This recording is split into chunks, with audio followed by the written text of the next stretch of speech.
ఆ రోజు నేనే ఫైట్ చేశాను. 10 మంది ఎమ్మెల్యేలు కూడా సంతకాలు పెట్టినారు. ఆ రోజు అసెంబ్లీలో కూడా నేను అడగాలని చెప్పి వెళ్ళాను. అప్పుడు రంగనాథ్ గారు అష్యూరెన్స్ ఇచ్చినారు.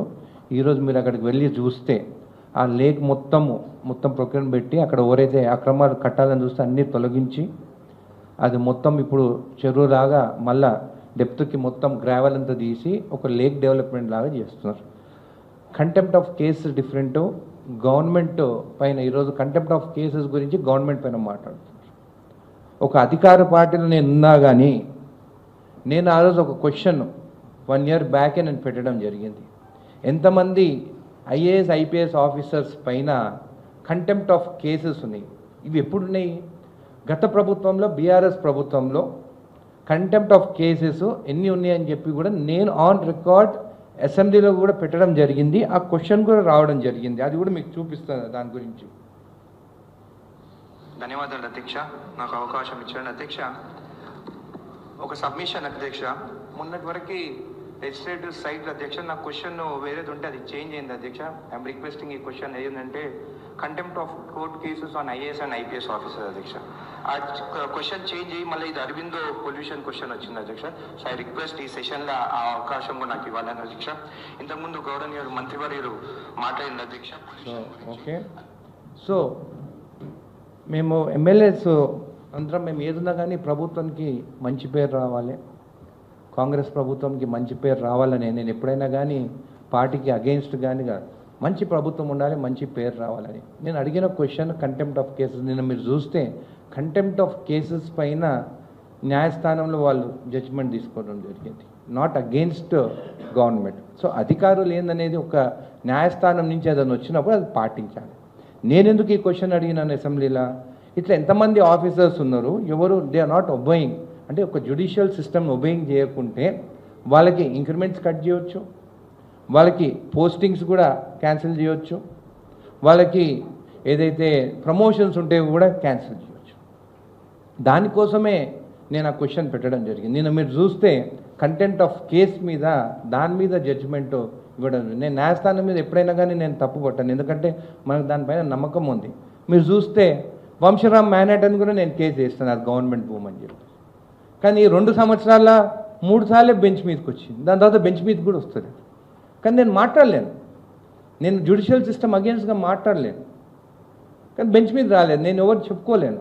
నేను ప్రెస్ మీట్ కూడా పెట్టి కూడా వంశరామ్ మ్యానెటన్ ఏమైందని చెప్తే కూడా నేను మాట్లాడలేను, ఎందుకంటే సబ్జుడైజ్ ఉన్నప్పుడు మనం కోర్టు గురించి మాట్లాడము. ఒకవేళ బెంచ్ మీదకి వచ్చినా కానీ కోర్టులో వచ్చినా కానీ నా నంబర్ వంశరామ్ మ్యానెటన్ 92 నంబర్ 94 నంబర్ వస్తుంది బిల్లు. నేనేమన్నాను, మంచిగా చేసిండు, నేను కంప్లైంట్ ఇచ్చినాను, దానిపైన యాక్షన్ తీసుకున్నారు రంగనాథ్ గారు, ఆ చెరువుది ఈరోజు చూడనని చెప్పినాను. కంటెంప్ట్ ఆఫ్ కేసెస్ని మా ప్రభుత్వం పైకి మీరు నెట్టకండి, ఎందుకంటే ఒక ప్రభుత్వంలో ఉన్న ఎమ్మెల్యేగా నేనే కదా అడిగింది క్వశ్చను.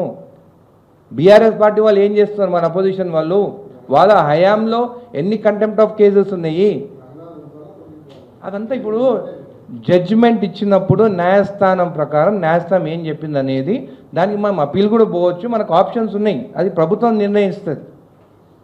నేనేం దాని అప్పీల్ పోలేను కదా, గవర్నమెంట్ నిర్ణయిస్తుంది. సీఎం గారు రేవంత్ రెడ్డి గారు ఢిల్లీలో ఉన్నారు, వచ్చిన తర్వాత నిర్ణయం తీసుకుంటారు, మంచి నిర్ణయం తీసుకుంటారు, ఏ నిర్ణయం తీసుకున్నా కానీ.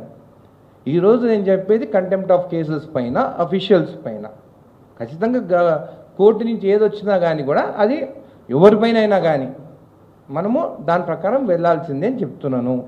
ఈరోజు నేనేమని చెప్తున్నాను, నేను ఆ రోజు కంప్లైంట్ ఇచ్చినాను, ఆయన దానిపైన పాటించిన రంగనాథ్ గారు ఆ చెరువు ఈరోజు చూడండి అది డెవలప్మెంట్ జరుగుతుంది అని నేను కరెక్ట్ పని చేసిందని నేను చెప్తున్నాను. కోర్టు విషయం వేరు, ప్రభుత్వంగా మేము చెప్పిన విషయం వేరు, మేము చెప్పిన దానికి జరుగుతున్నాయి అని చెప్పి నేను తెలియజేస్తున్నాను.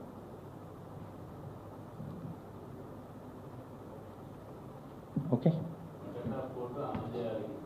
కంటెంప్ట్ ఆఫ్ కోర్ట్ అనేది నిజంగా కోర్టు జడ్జి ఏది చెప్పినా కానీ న్యాయస్థానం పైన నమ్మకం ఉన్నది, దాంట్లో మనకు ఆప్షన్ ఉంది. డిస్ట్రిక్ట్ కోర్టులో ఓడిపోతే హైకోర్టుకి పోవచ్చు సింగిల్ బెంచ్కి, సింగిల్ బెంచ్లో ఓడిపోతే డబుల్ బెంచ్కి పోవచ్చు, డబుల్ బెంచ్లో ఓడిపోతే మనకు సుప్రీంకోర్టు కూడా ఉన్నది. సో అల్టిమేట్ సుప్రీంకోర్టు వరకు ఉన్నది ఆప్షన్. కాబట్టి న్యాయస్థానం ఏదైతే మనది ఉన్నదో దాని ప్రకారం పాటించాలి, దానికి మనకు ఆప్షన్స్ ఉన్నాయి, దాని ఆప్షన్ ప్రకారం ముందుకు వెళ్తాము. ఇంకోటి కంటెంప్ట్ ఆఫ్ కోర్ట్ అనేది కేస్ టు కేస్ డిఫర్ అవుతుంది.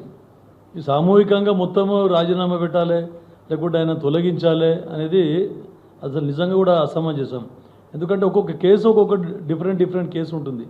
కొన్ని కేసులలో కంటెంప్ట్ ఆఫ్ కోర్ట్ ఇవ్వచ్చు టైంలీ ఇంప్లిమెంట్ చేయకపోయినందుకు. కాకపోతే దాని వెనకాల చాలా సమస్య బ్యాక్గ్రౌండ్ ఉంటుంది, దానికి ఎన్నో కారణాలు ఉంటాయి. కొన్ని కరెక్ట్ టైం లేనందువలన కూడా ఒకవేళ కోర్టుకి సరైన టైంలో మనం అవి సబ్మిట్ చేయకపోతే రికార్డ్స్ అప్పుడు కూడా కంటెంప్ట్ ఆఫ్ కోర్టు చేసే అవకాశం ఉంటుంది. కంటెంప్ట్ ఆఫ్ కోర్టు అనగానే తప్పు చేసి అనడానికి వీల్లేదు.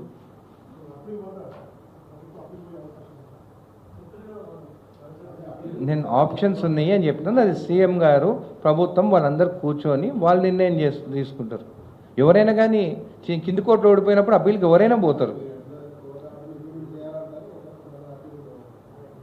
నేనేమన్నాను, కోర్టు ఆర్డర్ ఇంప్లిమెంట్ చేయాలి, కానీ కోర్టులనే ఆప్షన్స్ ఉన్నాయి కదా. సింగిల్ బెంచ్ అని డబుల్ బెంచ్కి అప్పీల్ పోవచ్చు కదా.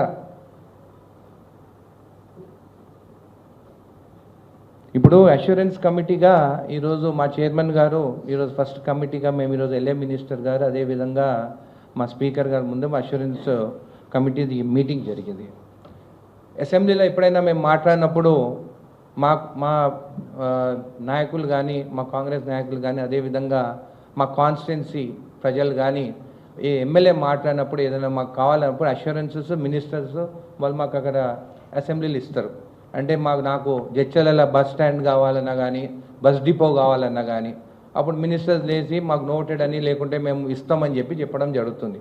ఈరోజు రూల్ బుక్ ఇవన్నీ మేము కూర్చొని మాట్లాడిన వితిన్ 60 days ఏదైనా మాట్లాడినా కానీ దానికి రిప్లై రావాలి. రిప్లై రాకుంటే మేము డిపార్ట్మెంట్స్తో కూడా మాట్లాడవచ్చు. ఈ మంచి కమిటీ 7 member కమిటీ ఇది.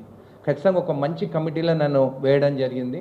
నేను సీఎం రేవంత్ రెడ్డి గారికి, అదేవిధంగా మా స్పీకర్ గారికి, ఎల్ఏ మినిస్టర్ గారికి ధన్యవాదాలు చెప్తున్నాను. ఒక మంచి కమిటీ చైర్మన్ కూడా సంజీవ్ రెడ్డి గారు ఉన్నారు, మా కొలీగ్స్ కూడా ఉన్నారు, ఆదినారాయణ గారు, అదేవిధంగా రాజేష్ గారు, యాదయ్య గారు, మాజీద్ హుసేన్ గారు, అందరు ఈ టీంను ఖచ్చితంగా ఏదైతే అసెంబ్లీలో ఏదైతే మినిస్టర్స్ ప్రామిస్ చేస్తారో అవి ఇంప్లిమెంట్ అయ్యేటట్టు మేము ఖచ్చితంగా ఈ కమిటీ మేము వర్క్ చేస్తాము. ప్రభుత్వానికి మంచి పేరు వచ్చేటట్టు మేము పనిచేస్తామని చెప్పి మీకు తెలియజేస్తాం. Thank you. చూసిన మొదటిసారి మారుమూల ఏజెన్సీ ప్రాంతంలో ఆదివాసిగా ఒక మంచి కమిటీలో చేర్చే ఒక ప్రక్రియలో భాగంగా ఈరోజు మీడియా మిత్రుల సమక్షంలో మాట్లాడే అవకాశం ఇచ్చినందుకు ముందుగా సభాపతి వారికి, అదేవిధంగా ఎల్ఏ మినిస్టర్ గారికి ప్రత్యేకంగా, ముఖ్యమంత్రి కూడా ప్రత్యేకంగా ధన్యవాదాలు తెలియజేస్తూ ఉన్నాను. అదేవిధంగా ఈరోజు చైర్మన్గా ఈరోజు వారు ఏదైతే ఒక మంచి ఆలోచనతో తీసుకున్న ప్రతి అంశాన్ని కూడా యాజ్ ఏ మెంబర్గా మరి అసెంబ్లీలో చర్చించిన ప్రతి అంశాన్ని